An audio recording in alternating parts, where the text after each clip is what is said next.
Zhongli, Vago Mundo. All character stories. A mysterious expert contracted by the Wangsheng funeral parlor, extremely knowledgeable in all things. Wangsheng funeral parlor's mysterious consultant, handsome, elegant, and surprisingly learned. Though no one knows where Zhongli is from, he is a master of courtesy and rules. From his seat at Wangsheng funeral parlor, he performs all manner of rituals. Character details. In Liyue's traditional customs, receiving adepti and sending adepti off are equally important. The Hus of the Wangsheng funeral parlor, who have been in this business for 77 generations, are the masters of handling funerals. However, Hu Tao, the current owner of Wangsheng funeral parlor, primarily focuses on the art of sending mortals on their way. For the various ceremonies for sending adepti off, Hu Tao usually employs the help of a friend in more or less the same business. That person's name is Zhongli. The adepti have been with Liyue for millennia, but only a handful have ascended in the past 3,000 years, which means that everything regarding the traditions now only exists in texts. This is not something one would likely witness twice in their entire lifetime. Not even the most particular and learned of researchers or scholars could find one fault in Wangsheng funeral parlor ceremonies for sending adepti off. Everything must be perfect, from the costumes, the time, the place, the items, the weather, the scheduled length, the size of the permitted audience, to the stature, professionalism, and age of said audience. Nothing can be overlooked. When folk describe Zhongli as living history, the latter usually only smiles and sighs. I just have a good memory. Character Story 1. In Liyue, if a person pays great attention to details and has an insuperable criteria by which they judge certain matters, then they are called particular. In truth, everyone is particular about something. Some people hate spicy food, others don't eat fish, and some want their tofu served sweet. But as for Zhongli, he is particular about everything. He attends operas performed by only the most celebrated stars, takes only the most luxuriant thrushes out for walks, and he goes into the kitchen personally to instruct the cooks as to the ratio of shrimp and fish required to make the most authentic full moon egg. Zhongli has expertise in all manner of things, from fashion to daily essentials, to fine wines and delicacies, to teas and spices, and to flora and fauna. He is also more than capable of participating in discussions on commerce, politics, and international relations. But on a typical day, all you will glean from him is a few pieces of useless trivia, because he particularly enjoys sharing these fun tidbits with you. Character Story 2. When making a purchase, look to haggle. This is a common understanding among the people of Liyue. No matter what high heavens the store owner praises their products to, no matter its ancient history or classical value, prices are always flexible. Half the stated cost is a good place to start. But when Zhongli pays up, or rather calls for someone else to pay up on his behalf, he never looks at the price tag. As long as it catches his eye, Zhongli will pay as much as the owner asks. Indeed, he will even buy it at a premium sometimes. But for some reason, Zhongli always forgets to bring money.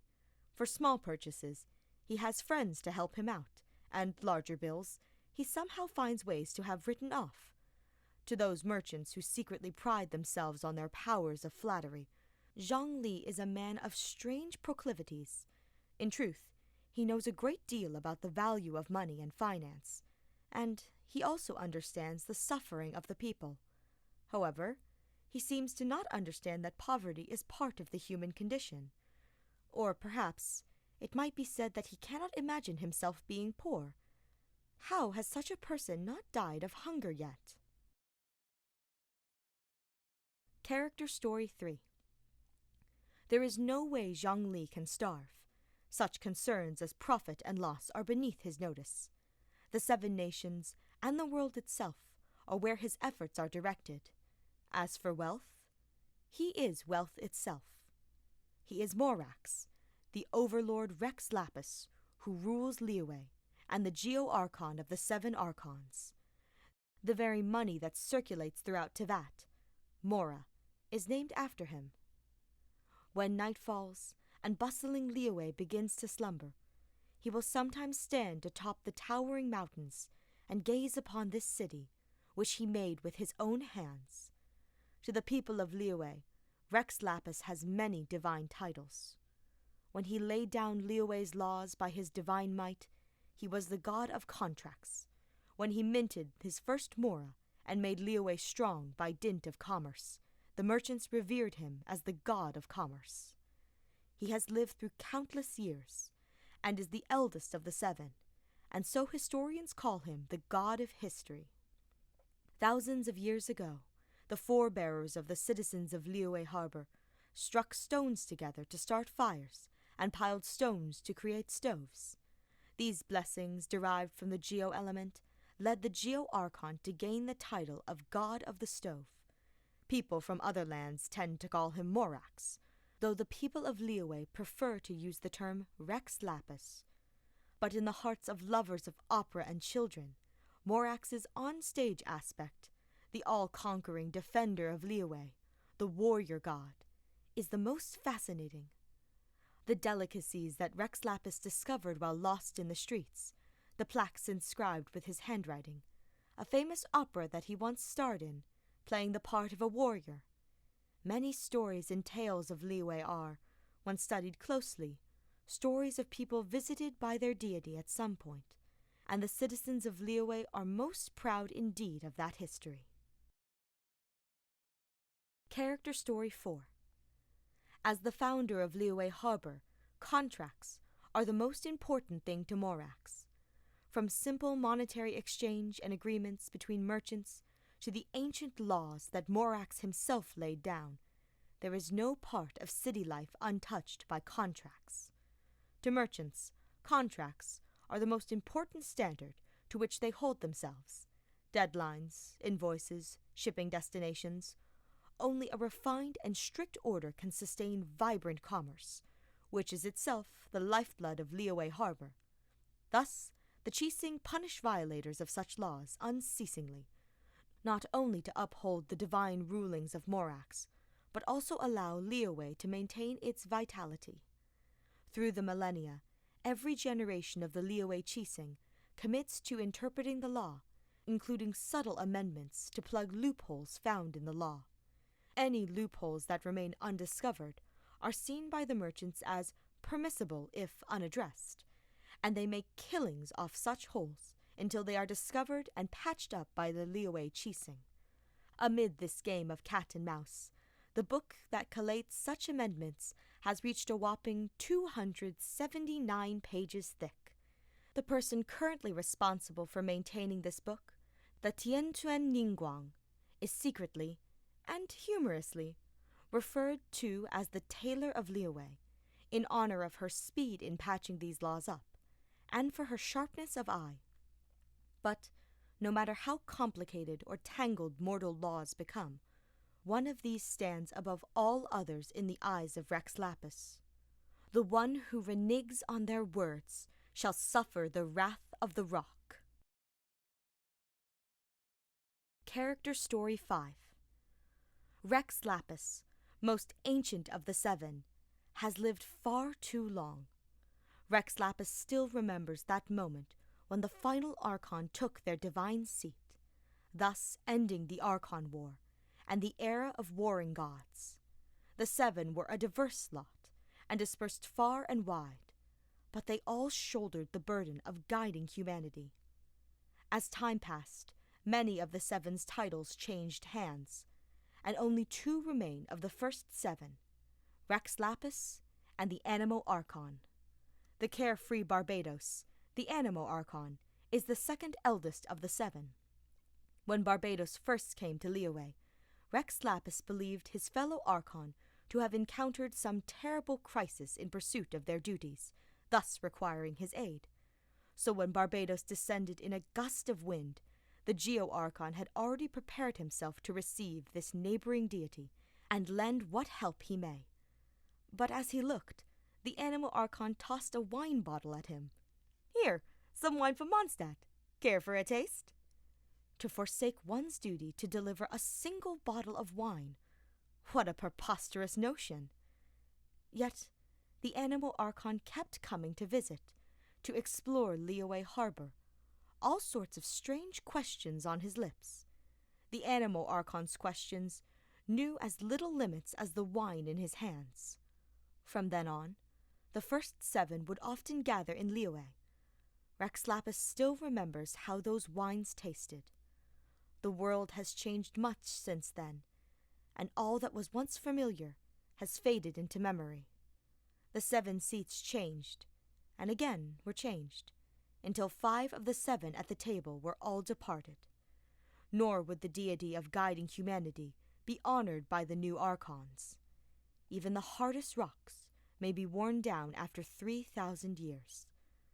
Nor would the wind ever return again.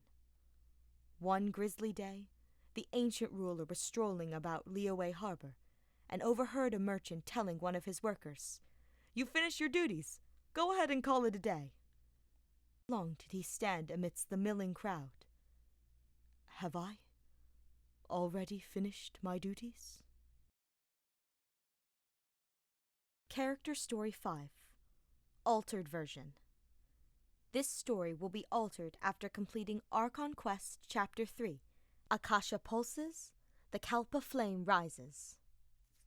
Rex Lapis, most ancient of the 7, has lived far too long. Rex Lapis still remembers that moment when the final Archon took their divine seat, thus ending the Archon War and the era of warring gods. The 7 were a diverse lot and dispersed far and wide, but they all shouldered the burden of guiding humanity.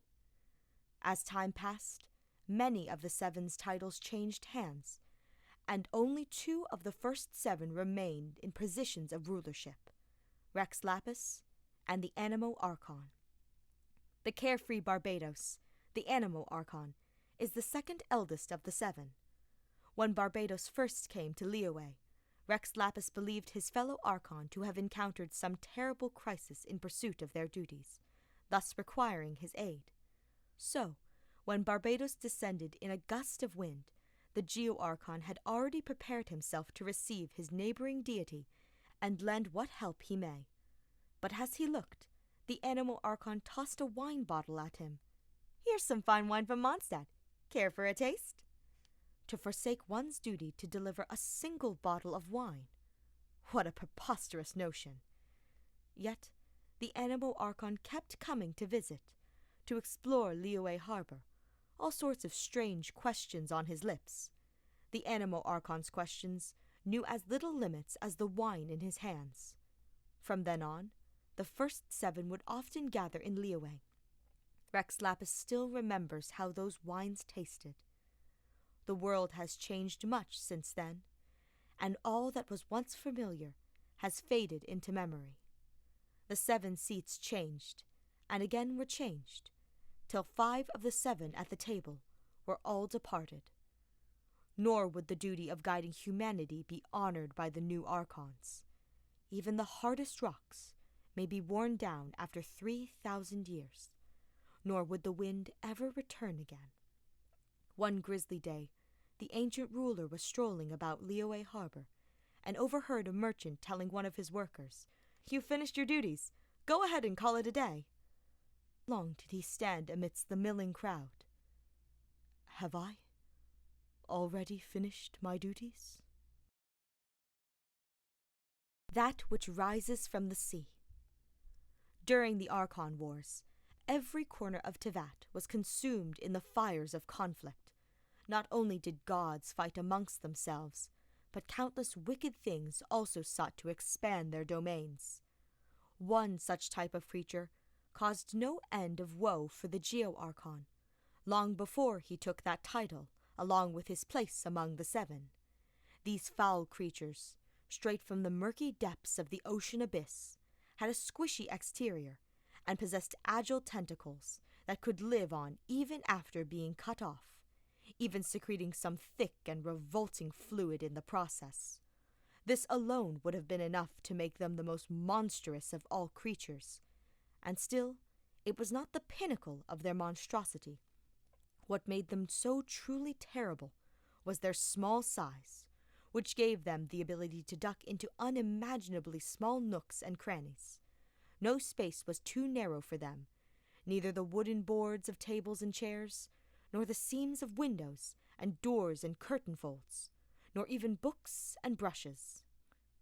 Many a poor soul had, on at least one occasion, unwittingly outstretched their hand, only to quickly retract it in horror with a blood-curdling scream at the sensation of something cold, clammy, and damp, while one or more of these despicable creatures came crawling up their arm, leaving a shiny trail behind them.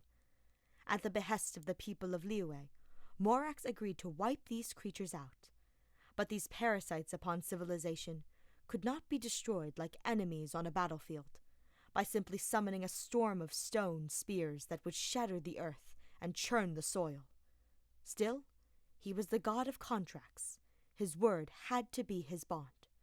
So, he went through the town from house to house with prisons of stone, seizing these creatures one by one and locking them away for good. This long campaign of pest extermination taught Morax the true meaning of a burden lifted. The grueling campaign itself, and the terrible smell of those ocean creatures' secretions, left a lasting impression on the deity. Today, even when he goes out incognito as the mortal man, Zhongli, Morax gives those living, squirming seafood products a wide berth. Well, except for dishes where said seafood products have been sliced and diced into oblivion, such as seafood tofu. He'll quite happily eat those. Gnosis. Once the rite of parting, of which Zhongli was both director and star, was over, the Fatui harbinger named Signora appeared before him. By prior contract, she was here to claim the Geo-Archon Morax's Gnosis.